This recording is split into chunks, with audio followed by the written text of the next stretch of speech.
Today we're talking Barrel King. This specifically is new to their lineup. You're gonna wanna hear about this one. Let's do this.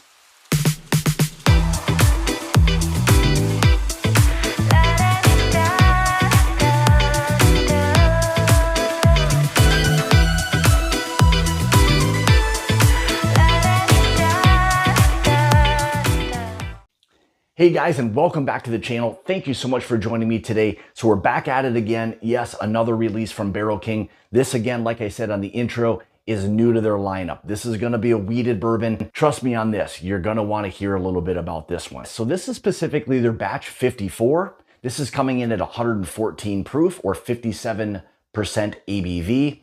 A real interesting mash bill. This is again gonna come from our friends in Indiana at MGP. But the mash bill on this is going to be 51% corn, 45% wheat, and 4% malted barley. So again, something different from MGP. And as we get into the video, you're going to see this is a really interesting one from MGP as well. It is non-age stated, and this is coming in at $135. Or if you're part of the gold membership, this is a bottle that you can select part of your membership.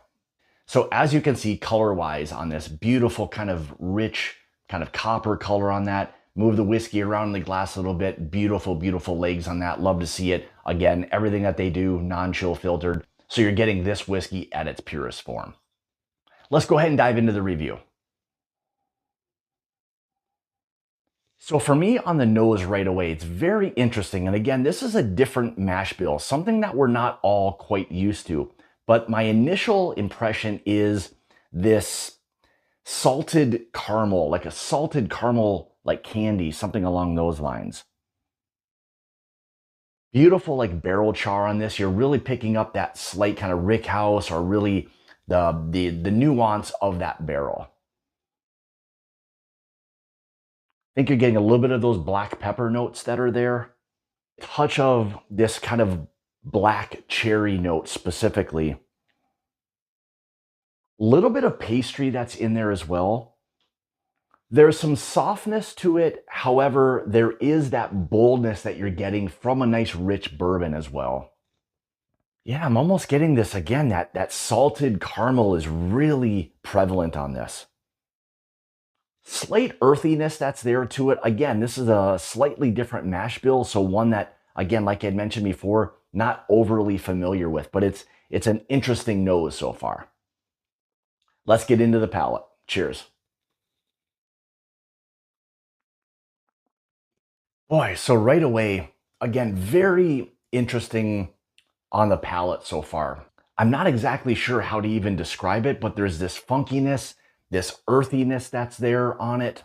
It's almost making me feel like it's finished in like an Armagnac, cognac, something like that, where those two finishings oftentimes give a whiskey a really unique kind of profile. Again, a little bit more on that earthy side, touch of that kind of funkiness, you know, maybe like a musty oak, something along those lines. And I don't want you to think that's off-putting. It's very pleasant. It's just something that's different. And that's one thing I'm already kind of digging about this bourbon. Again, more of that salted caramel. There's that, again, maybe a little bit of like a brininess, kind of combined again with that caramel note, the earthiness that's there. Like I got on the nose, again, there's this slight like black cherry strudel kind of pastry combo that it has going on. It's very mouth coating, very thick, fairly viscous, some really nice spice that's there. Allows for the finish to really kind of linger, which is fantastic on a whiskey. Again, like I mentioned, that spice, the spice really kind of kicks in. You get a little bit of that earthiness, that funkiness, kind of combined with the sweetness, and then the spice kind of starts to kick in. Some really nice layers to this bourbon, which I'm really, really enjoying. Like I said before, really nice mouthfeel, very oily.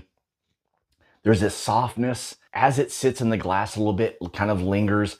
A little bit more of that softness, that doughiness from the pastry kind of starts to come out. Combo of that cherry note that's there as well. I'm really liking the uniqueness to this. For me, it's gonna be a roller coaster of a bourbon. It's just one of those whiskeys that I think as you sit down with it, take your time with it, it's going to evolve, it's going to change. And that's one thing I really appreciate with a really nice whiskey is when it does that. As it kind of changes, sits in the bottle, sits in the glass, all of those combinations will lend itself then to, you know, some changes going on. Now, there's a lot of bourbons that don't, but I can tell this is something that's going to give you that uniqueness factor, which again, in today's day and age of trying different things, something you probably want. I think, again, like I said before, a roller coaster is a perfect kind of analogy to this. The ups and downs of it and evolving, changing, all of that is making this for a fantastic bourbon. Definitely prepare yourself to just spend some time. I would say maybe have a glass of it, try a little bit of that, and then just let it sit and then take your time with it and just let this thing evolve. It's going to really start to kind of shine. Again, I think it's a fantastic bourbon for everyone who's able to get their hands on it, whether part of the club and or afterwards. You're really in for, I think, one heck of a bourbon on this, specifically a wheated bourbon. The finish on this, I'm going to say, is, you know, medium long. Again, still remaining fairly oily, nice mouthfeel, coats the palate really well. Nice spice, again, that kind of cherry, strudel, still that funkiness. I don't think that's going away. And when I say funky, again, I mean that in a good way. It's just something that's interesting, different, but the finish is, again, medium, long, spicy, fruity. Again, that funkiness that's there. I think this is going to be one heck of a whiskey for, again, like I had mentioned before, for everyone who gets their hands on this. I think you're going to really, really enjoy the uniqueness of this. One other thing I'll say with this is think sweet and savory. This is a bourbon that falls within that category of that sweetness and that savory aspect. It's something that I think you're really, really going to enjoy. Guys, thank you so much for tuning in today. Greatly appreciate it. If you'd like to help support the channel, you can through my Patreon page, which I have linked in the description below. If you'd like to follow me, you can on Facebook, Instagram, Twitter, all of those places at My Bourbon Journey. And remember, it's about the journey and not the destination. Cheers.